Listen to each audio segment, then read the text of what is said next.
Coming up on Tech News Today, Facebook breaks the web. Sony PS4 won't be about hardware. How's that possible? And the battle of the cloud drives begins. All that and more coming up. Netcasts you love. From people you trust. This is Twit. Bandwidth for Tech News Today is provided by CacheFly at CACHEFLY.com.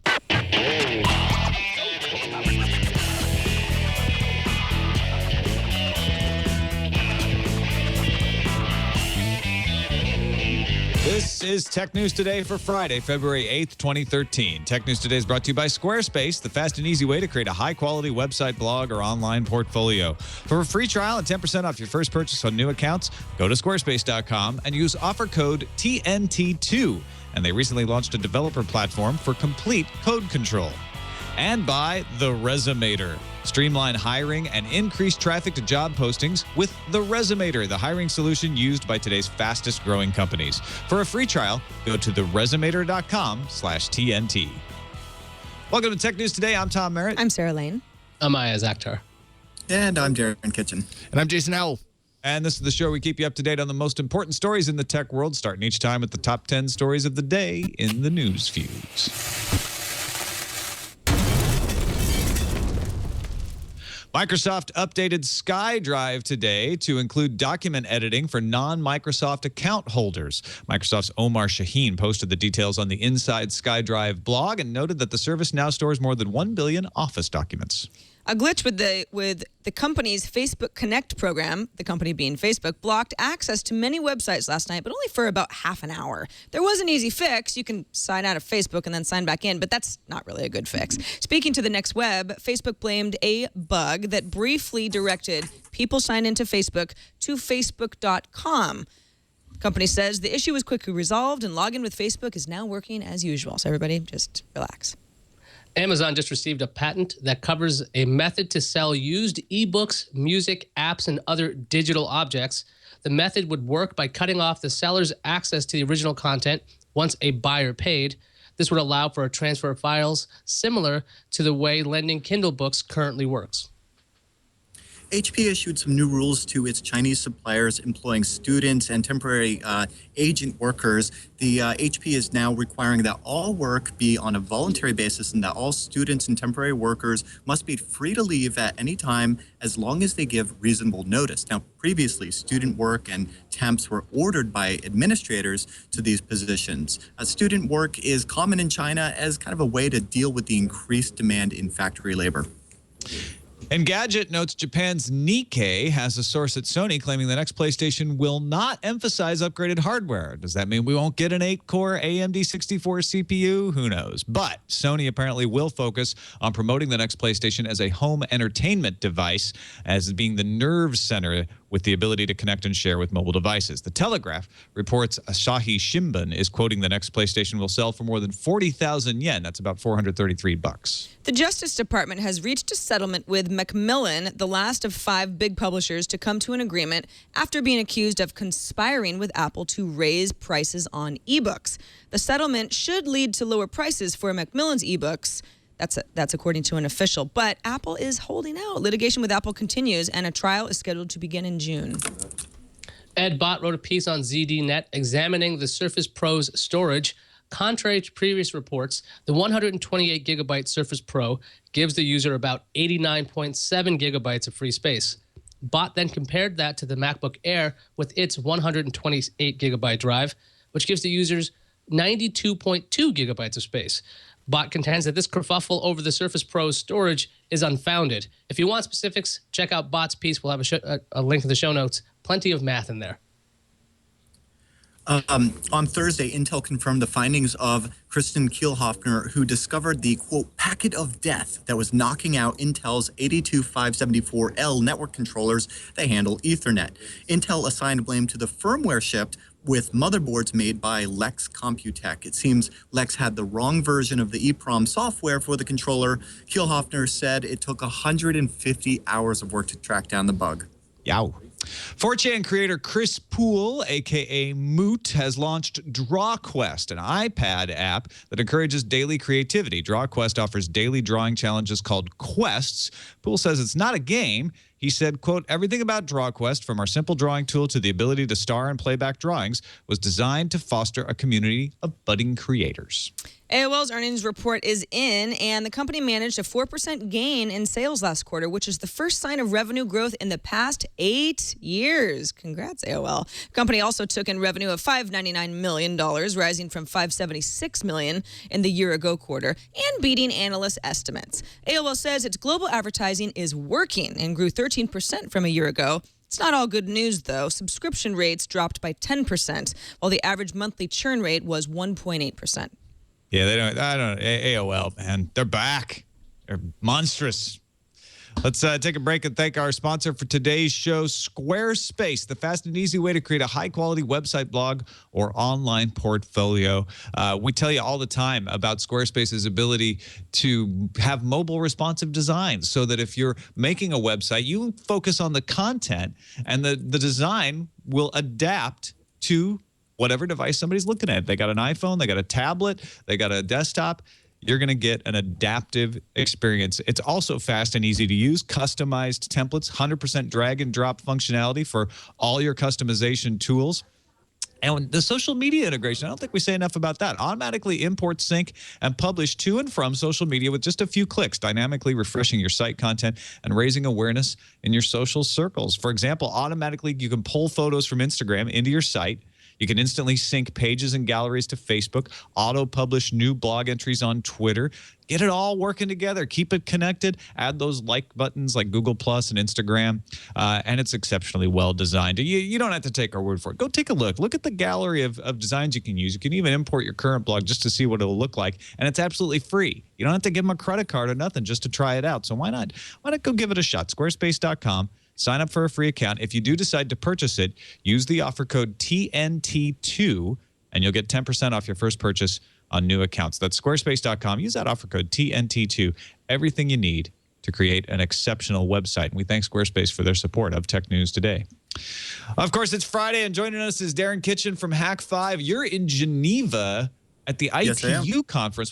Tell us a little bit about that before we get into the discussion of the rest of the stories. If you're not familiar, the ITU is a United Nations agency that deals with telecom and satellites and spectrum and fun stuff like that. And they're really making a move into the internet governance world, as we saw in Dubai last December with the WCIT. And this particular one, it's called the WTPF, the Worldwide Telecommunications Policy Forum, where specifically only talking about internet governance, and it has been a interesting insight into how the inner workings of this like intergovernmental agency works. And this is actually the first time that they're doing this multi-stakeholder approach in this particular part of this conference, which is the Independent Experts Group, where not only nation-state members are here, but also private sector and civil society are here, and everybody's weighing in, and I'm surprised anything's getting done, and it's fascinating. First-hand look at how bureaucracy rolls slowly along, but interesting stuff nonetheless. Let's start off with the Facebook error that took down the web for about a half hour yesterday. Facebook Connect took down sites like MSNBC, Huffington Post, New Yorker, Salon. If you were logged into Facebook, when you tried to load one of these sites, you'd see the page, but while the Facebook Like or Connect widget tried to connect to Facebook, it would get an error and then redirect you to a Facebook error page. If you clicked OK on that error page, it would just take you to another error page. Or if you tried to click the back button, it would just go in a loop and take you back to the error page again. Now, within 15, 20 minutes, Facebook fixed it. But it's a simple issue. It's a JavaScript widget, but it shows just how much power websites are giving to third parties when they include all these widgets. I mean, Facebook, not that I have seen, it still hasn't explained exactly how this happened. Darren, from the outside hacker perspective, what does it look like to you? That's actually, it's kind of interesting because JavaScript's really, there was an outbreak, I forget the exact name of the Trojan horse kind of JavaScript bug that was going around in January. But I honestly, I didn't notice this because, as we spoke last week on the subject of browsing the web safely, my first recommendation is to turn off JavaScript. Use not script. I've been using it religiously. It makes it easy because you can kind of whitelist and blacklist by domain which JavaScript you want to run. So if I go to Mashable.com, I let Mashable's JavaScript run, but I'm not letting anybody else's. And if you're specifically paranoid about having Facebook track you and all of that, disconnect.me has a great plugin for Firefox and Chrome that does just that. It disconnects you from Facebook and Twitter tracking in JavaScript. So you wouldn't have even noticed it in those cases. Yeah, and if you weren't logged into Facebook, you didn't see this. It was only if you were logged into it. I asked, does this make you worry about Facebook having too much power? We joke about Facebook being the web. Not particularly. It just means that Facebook is giving these companies enough of a value proposition that they want to keep Facebook on their sites. I know when I was messing around with HTML a lot when I was in college, I would screw up like this all the time where you'd have this redirect loop and you're like, oh, I got to go fix this. But I mean, that was just me when I was learning things. So if Facebook's going to mess up like this or whatever actually caused the issue, that's kind of like egg on their face for doing such a basic mistake, at least if it's the way it happened to me. I'm assuming it's different, but I really don't think it's that big a deal that so many companies put their faith in Facebook because they get what they want out of it. Lou MM in the chat room said, look, if your site's properly configured, this shouldn't happen, even if a JavaScript widget does fail. And I've seen both sides. I've seen some developers saying, hey, we have proper safeguards, and it still didn't work. I also saw Cloudflare had a big blog post talking about how if you use the Cloudflare service, this wouldn't have happened to you. So some of the responsibility probably belongs in the hands of the website operators, right, Sarah? Yeah, I think so. I also think, that one solution is to make sure that you're not signed into Facebook and when you're surfing around the web and there's no scripts that you can run. But for a lot of people, this is all just this is a convenience button. I mean, Facebook Connect has been convenient for me if I want to quickly share something on Facebook with a group of friends. But that holds true for Google Plus and Twitter and a variety of connect buttons for services. So yeah, you could say, well, Facebook's got its hands in too much of the internet, but so do other social networks. This sounds like an isolated incident to me. And yeah, the user just has to decide how they want to use the internet. Do you want to be connected to Facebook and click a Facebook button on a third-party site and have something pull up, or do you want to have to log in and out a lot? It's just kind of up to the user. Yeah, it is. I think it does give a lot of web developers pause to realize, oh, wait a minute, just throwing those widgets in may not be a good idea. Let's make sure they're not going to misbehave. Meanwhile, more rumors leaking out. We talked about it in the news fuse about the Sony PS4 or whatever it may end up being called. What are they saying, IS? Yeah, like you mentioned in the news fuse, Sony's going to push according to a report from Nikkei, Sony's going to push the new console as a home entertainment nerve center. And it's going to focus on the hardware's ability to connect and share to mobile devices. Now, Edge Online has previously reported that a dedicated share button might appear on the controllers. They're not going to be talking about hardware specs, even though this is supposed to be an incredibly powerful machine. The pricing rumors are popping up, 40,000 yen, that's about $430. And Wall Street Journal has already reported that Sony will reveal the next PlayStation at its February 20th event. That's been teased as the future of PlayStation, which a lot of people obviously are thinking, next PlayStation. Sarah, what do you think? Do you think a $430 nerve center is what Sony needs after 8 quarters of losses? Well, I mean, is the nerve center not only a new console, but also a, wireless router? And, it's like when I think nerve center, I think, okay, well, does Sony want to replace some of the connection hubs that we all have in our homes? If so, and it's executed well, I don't think it's necessarily a terrible idea. $430 sounds like a lot to me, but if it does several different things, not necessarily a deal breaker. But again, it depends on what it does. What are they going for here? If they're going after the gamers, but also a lot of other people, which Xbox has been pretty successful in doing, then they might be onto something. That's a really good point about the hardware. I didn't think of it that way. Tom, you know how Sony's been trying to have that everything box in your living room for the longest time, and it seems like Microsoft really managed to do that over time by adding lots more software content. Do you think hardware is the way that Sony's going to differentiate, like Sarah was talking about? No, actually, I don't think that. And frankly, Sony has got pretty much everything Microsoft has.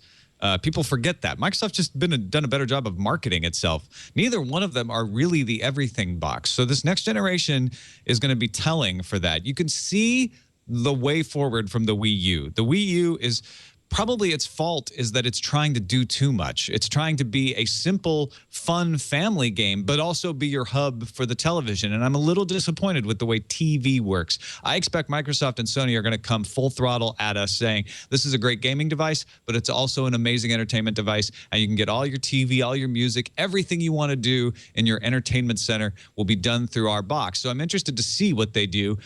And when you look at hardware, I think what we may be seeing is the console makers saying, let's grant the high ground to PCs and say, look, if you want the best, most blazing fast hardware, you're going to have to get a gaming PC. We're not going to try to compete with that anymore because you don't really need the fastest processor to do great video gaming. You don't have to have the best video graphics card to do good video gaming. What I think it'll do is say, hardcore gamers, PC gaming is where you're going anyway. We're going to try to broaden our base by being an entertainment box that not only plays great video games, but also does all this other stuff. Darren, with this concept of connecting to mobile and sharing to mobile devices, doesn't that just sound like Microsoft's Smart Glass initiative where that Xbox can talk to any tablet, any phone? What would make Sony's implementation of something similar different? Well, first off, it's Sony, so you know that it would work great with your Vio and your PSP or whatever. I don't hold my breath when it comes to Sony integrating well with your universe.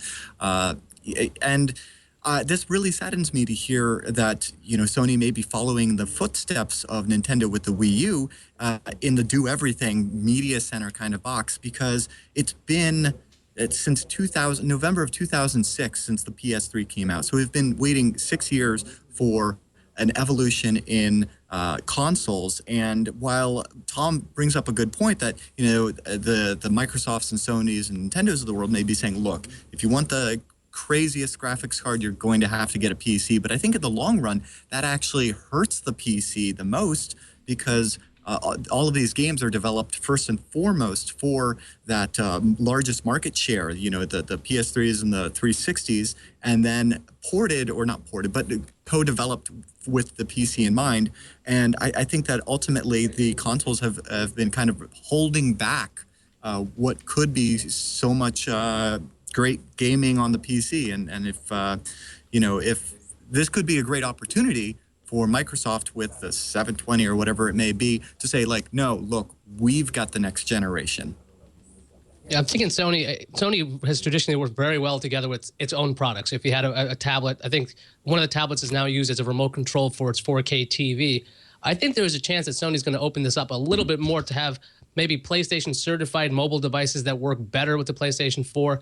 I would even imagine they'd go so far as to get their software on as much Android devices as they can, just so they can say, listen, just because it's available for Xbox and you can use whatever you want, we're going to have that same kind of thing. It's going to work better. I just don't know if their software implementation is going to be an experience that people want to use very often. And that price tag at $430, at least that's the rumored price, sounds pretty pricey, but it's usually going to be, what, a 10-year box. Well, and that's 40,000 yen, which equivalent is 433. Right. The price in yen is usually a little bit above what the price ends up being in the U.S. So maybe it'll be $399. I don't know.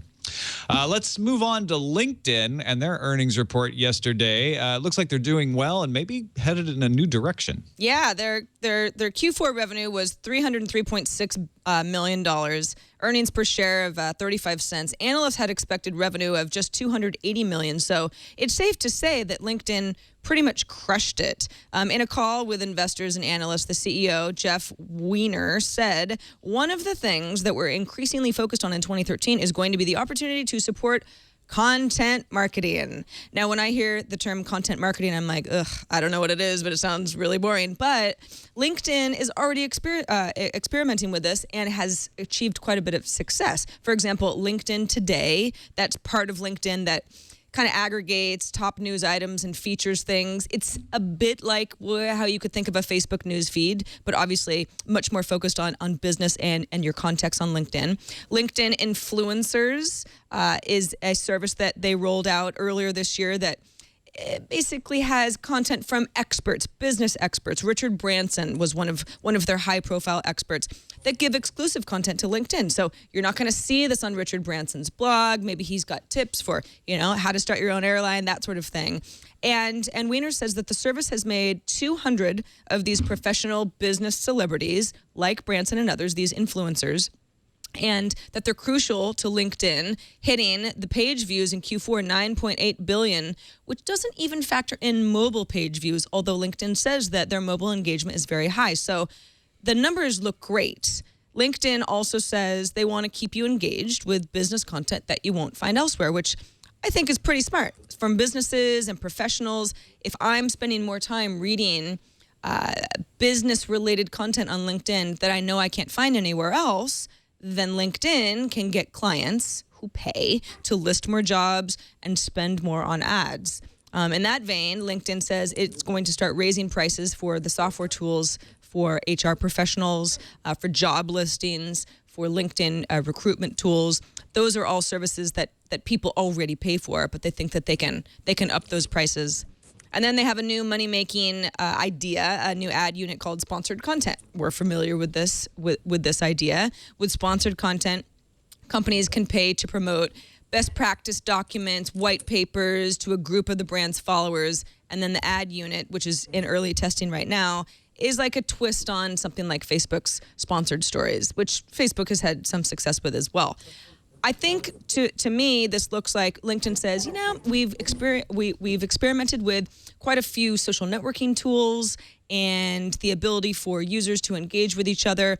And what really makes sense to us is to not be another Facebook, not be another Twitter, and double down on the business aspect of this, because that's where we truly still shine, and that's what people still associate LinkedIn with.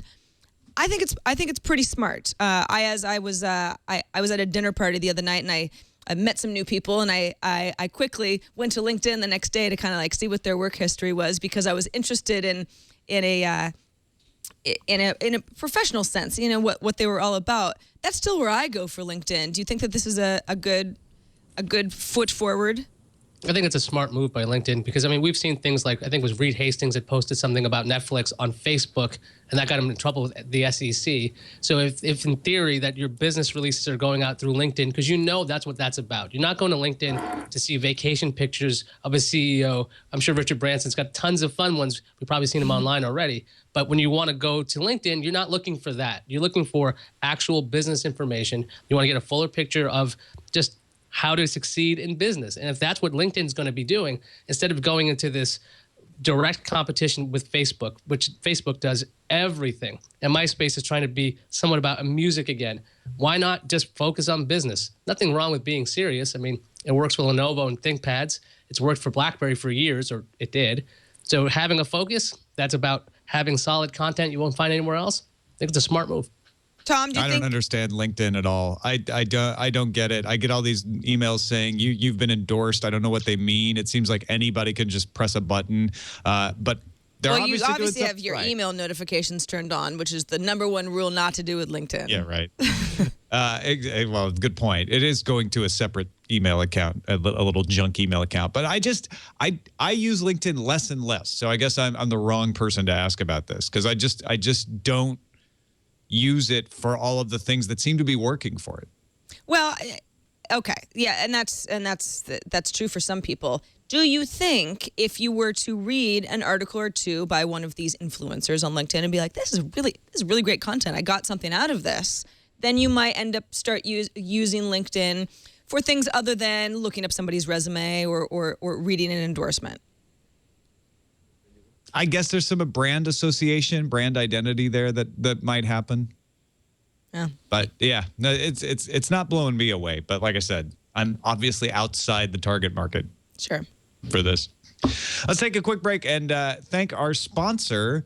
New sponsor to Tech News Today. Please welcome them, the Resumator. If you are in the hiring business, this isn't for job seekers. This is for people who are looking to hire. We know a lot of you out there have small businesses, and as you grow, it gets harder and harder to find the right people. Well, the Resumator will be an end-to-end hiring package that manages the entire process for you. We're actually using it right here at Twit. We're talking yesterday in our meeting about hiring a couple people on. It's great to have the Resumator. Helps you with sourcing. You can attract applicants to your jobs using your website, using free job boards, using social media connection. Helps you screen applicants so you can rank, track, and discuss resumes to identify top qualified applicants in your talent pool, and helps you with the interview process and hiring of candidates. You can manage the flow of incoming applicants, the pre-screening process, communications with candidates, all in one place, so you can focus on other aspects of your business instead of spending time organizing resumes and files. Get better control of that hiring process so you don't have to hire an expensive recruiting firm, or even more expensive, hire the wrong person. If you're a business owner, hiring manager, or HR professional and you want to save time, save money, and increase traffic to your job postings, check out the Resumator. For a 14-day free trial, go to theresumator.com/TNT. And then after the free trial, their base package of $99 per month will give you 5 open jobs and 5 users, and they offer other packages as well. We thank Resumator for their support of Tech News Today. If you're in the business of hiring somebody, go check them out. We got a lot of document news today to talk about, Sarah. Let's start with SkyDrive. What's going on with Microsoft? Yeah, so on the Windows blog, the company has announced that customers are now storing over 1 billion Office documents on SkyDrive. Woo!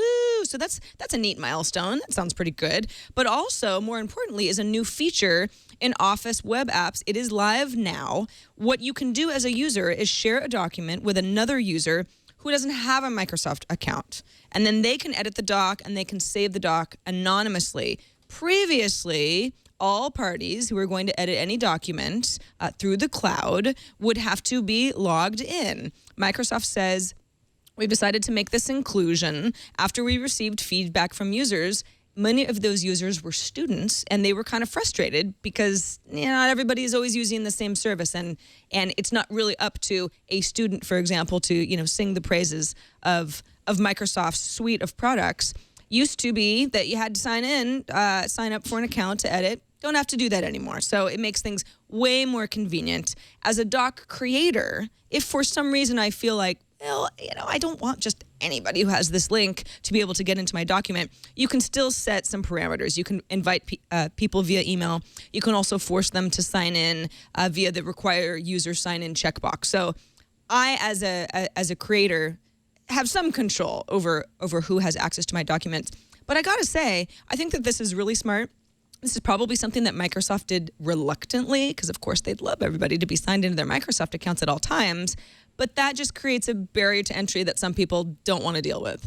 You don't want to have files that are supposed to be shared all over the web with a lot of people and a lot of different locations that then can't be opened because people go, sign in, I don't want to do this. I'll just go back to Google Drive. Ayaz, do you think that this is going to compete with Google Drive on another level now that the Microsoft services are more open? I definitely do think that's going to be the case, because I know when I've been shared a number of Office docs and then I have to realize I have to either remember my SkyDrive login or not. Thankfully, I have LastPass, so it has all that info for me. That barrier to entry then goes away. And the thing is, the web apps for Office are fantastic. They're very powerful. And the thing is, though, most people who don't want to sign in or sign up just tell their friends, why aren't you on Google Docs? Because I'm always signed into Google. That's always their argument. But with this change, a lot more people are going to get exposed to Office's web apps, and I'm telling you, those are really powerful. It makes Google Docs look pretty cruddy sometimes. So I think it's going to be a real interesting fight from here on in. Darren, what about you? Do you think have you had a scenario where somebody sent you an Office web app doc and you couldn't get in because you weren't signed into your Microsoft account? Let me just say that I'm usually the first one to mention Linux and OpenOffice and things of that nature. But here, especially recently at the ITU, it has been a concrete reminder that Office is not going away. It is here to stay, for better or for worse. And having tried to deal with these resolutions and recommendations that keep getting published on my Linux box, this would be very nice because everything is published as a docx, not a PDF, and anything that lowers the barrier of entry for me to use Office apps on the web, because I'm not about to fire up Wine or a virtual machine, that's going to be a good thing. I just hope that they make it easy to, say, import a document rather than just have one specifically shared with you. Tom? What do you think? Yeah. I always feel bad when I don't ask everybody the same thing. I thought you might jump in. No, that's fine. I think this is smart. I think Microsoft kind of has to do this. I think you're right. I think Microsoft is reluctant, but I don't think they should be reluctant. I mean, this is how you win because, as Ayaz pointed out, Google Docs is clunky. Microsoft Office on the web is impressive, but people don't know about it. And it can be hard to use sometimes, or hard to figure out how to share. And so making it easier so that you knock down those barriers, it doesn't matter who you're sharing the document with, I think that's essential.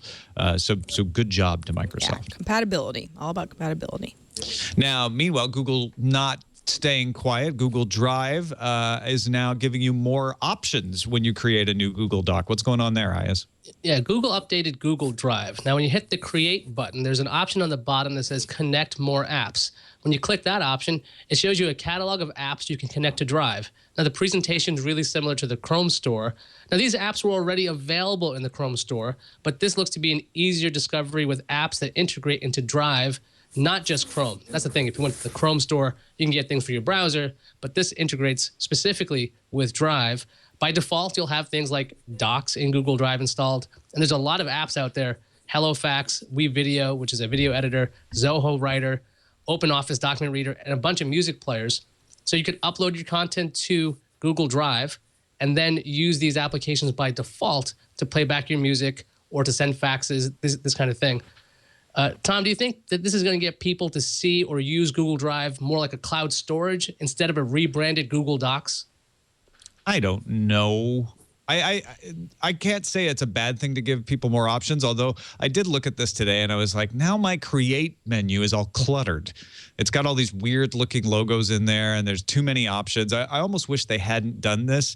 But at the same time, there's a part of me that philosophically thinks, well, giving people the option to do more things is usually a good thing. You don't want to tell your users what they should do. You want to give them as much freedom to do the things that they want to do as possible. So, yeah, I think this is a fine thing in overall. If somebody's using Zoho Writer, they should be able to open Zoho Writer right from the Create button. That's awesome. I don't use any of those apps. I guess that's the issue.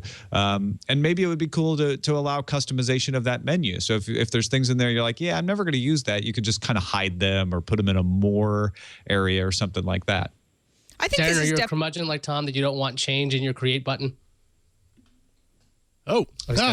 Dropped. Sarah. No, I don't. I don't mind. And it actually, I think the question: does this help Google Drive become more of a a multimedia showcase rather than a rebranded Google Docs?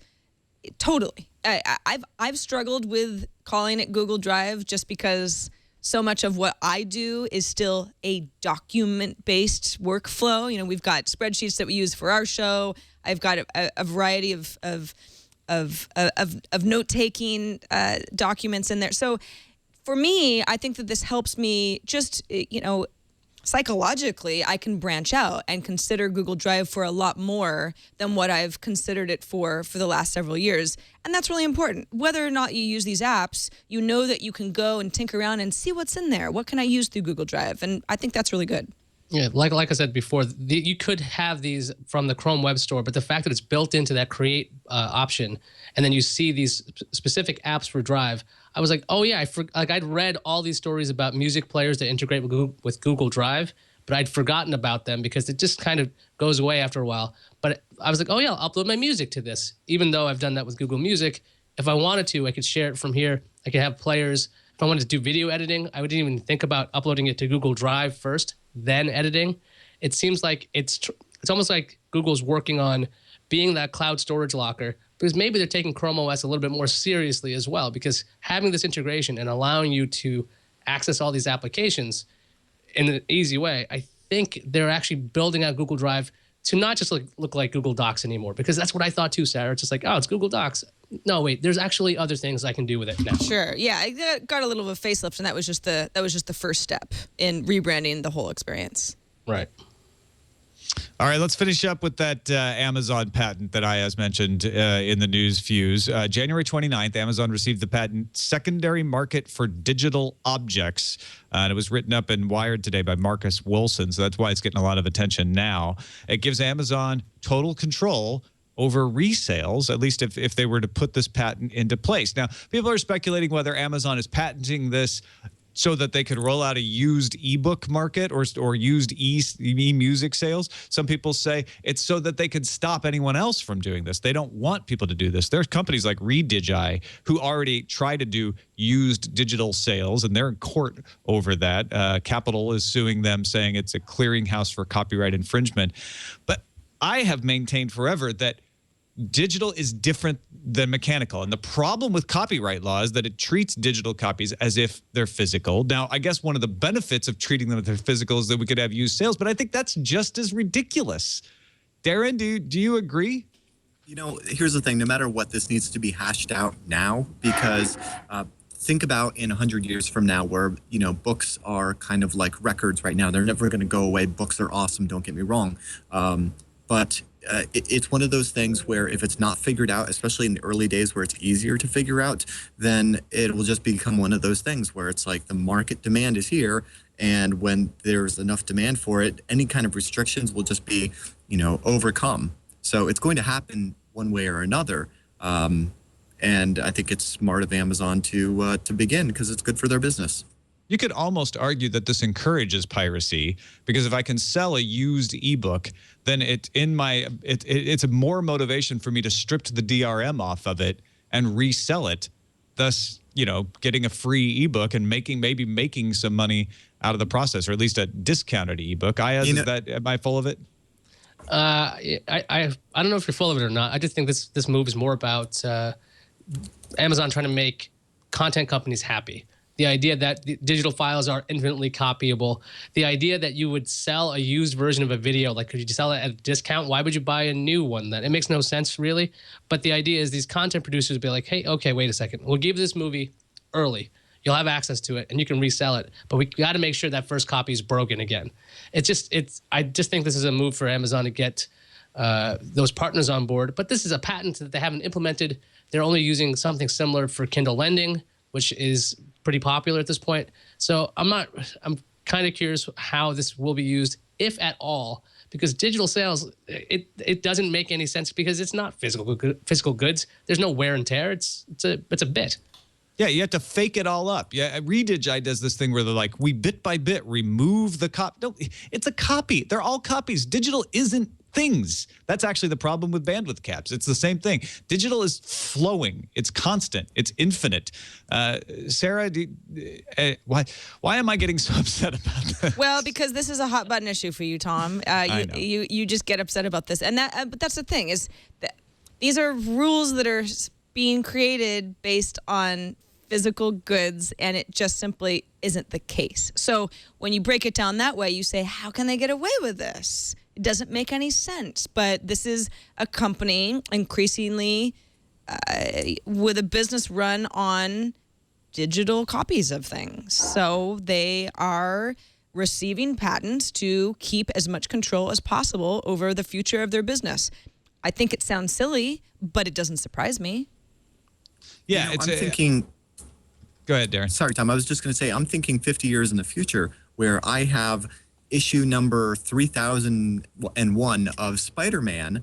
And now that might be, even though it is a digital copy, some connoisseurs may want a legitimate, originally purchased digital copy of that. And in that case, the used market could actually kind of increase the value of such things. No, but Darren, think about what you're saying. It's not the original copy. It's a copy it's been moved around on your hard drive when you defrag, when you change things. It's been copied a million times. There is no originality in bits. But to the otaku, it is originally fingerprinted as having been purchased at that date or something.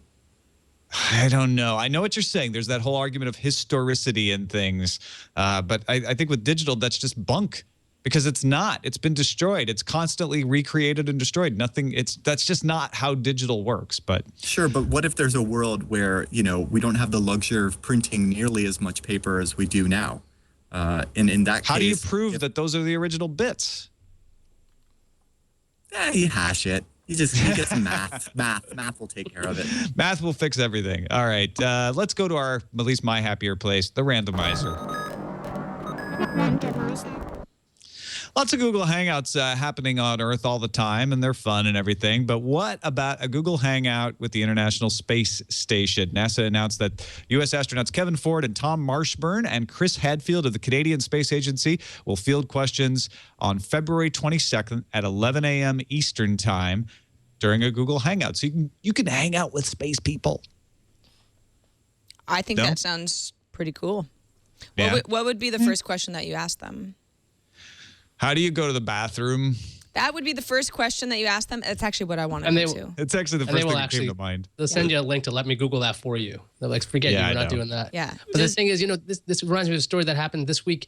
Google updated Hangout so you could adjust bandwidth with the slider or go audio only. I wonder if they were working on these tools for the space station, because that's going to be a very slow and it's going to be very laggy experience, I'd imagine.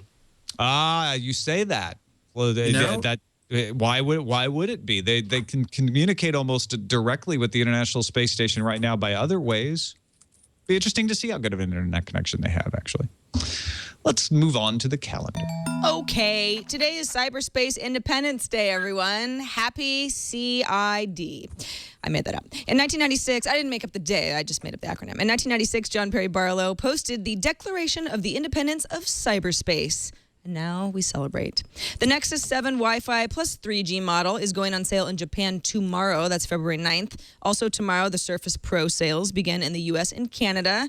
They start at $899. Monday the 11th, All Things D's D-Dive into Media event begins. It's running through Tuesday in Orange County, California.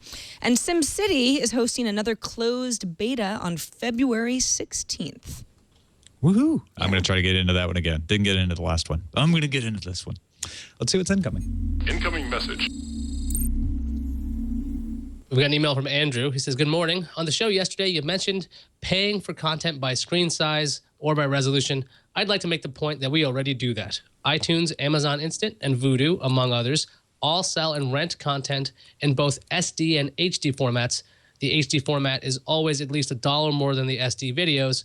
I often rent a movie in HD from Amazon on my original Kindle Fire, then watch it on my Xbox because the Fire won't play HD and I can't pay for the content from my Xbox. Well, Andrew, that's a really good point when it comes to resolutions, although I don't think there's a really cheap version of like a 320 by 240 just yet. Yeah, that's what I want to see. I want to see it go the other way. It's a good point, though. We do pay more for higher definition already. Got another email from Keith who says, I just want to comment on the excuse we often make about devices with teeny storage like Microsoft Surface's marketing hard drive numbers versus the real world numbers. That we can just use the cloud to fill in the gap for most of our storage needs. I get that. But as a consultant residing in New York City, this dependence on an internet connection is just not an option the vast majority of the time. Seeing that my office is essentially either mostly underground or in a plane or a train or a taxi cab with spotty wireless service, the assumption that I'll just be more productive is just wrong and mean. My point is that we need to update our wireless infrastructure big time in order to fully enjoy the conveniences this technology offers, and before we can start giving a pass to companies who sacrifice storage for, say, resolution. Storage is way more important in my humble opinion. I'm with Keith on some level. I love the idea of kind of keeping my clutter in the cloud. In essence, I think that that's absolutely the way of the future, but it's true. If it ever becomes cumbersome or impossible to access your storage, well, the cloud really doesn't work, and that's why people like onboard storage. That's why they want to have their music files on their computer. That's why they want to keep their photos on one place and a variety of files. So I do get, for some people more than others, it is a huge bummer when you want a 128 gigabyte anything and it ends up being less than that. I think what they're saying, though, is reasonable, which is a number of files that you have to have with you all the time will fit in there, and everything else can go in the cloud. Most of the storage on hard drives is not used for things you access regularly. In fact, that's what Bitcasa relies on, which they're now out of beta.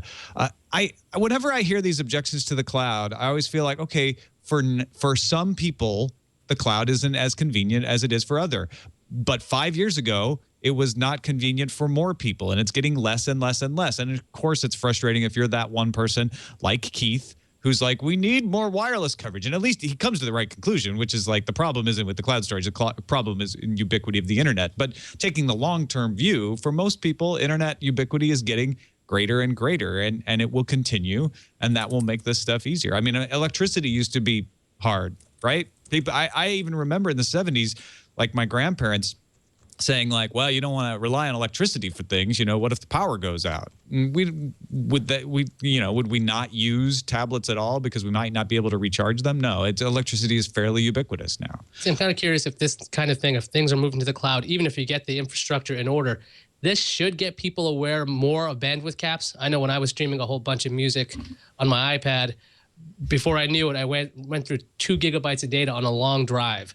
That was very unusual because normally I was able to keep it on board. So I'm just kind of curious if everyone will go, wait a second, these caps suck. We don't need them.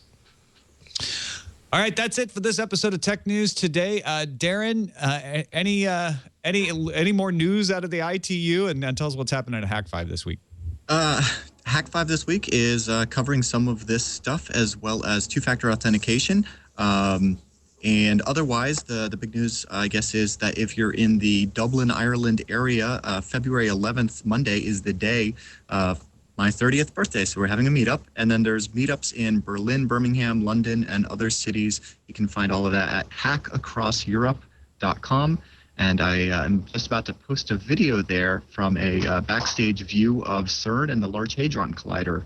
Ooh. So, did you see the Higgs? No. They didn't have any in the gift shop. I think they were sold out. You probably just couldn't detect them.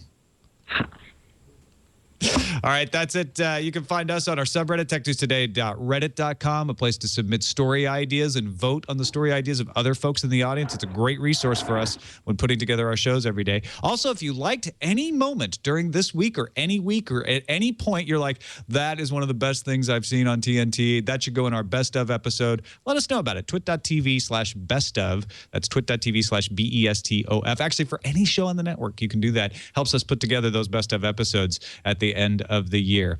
We will be back on Monday with Harry McCracken. Until then, you can find us all the time at twit.tv/TNT. You can email us, tnt@twit.tv, or give us a call. We may not talk back, but you can leave a message, 260-TNT-SHOW. We'll see you Monday.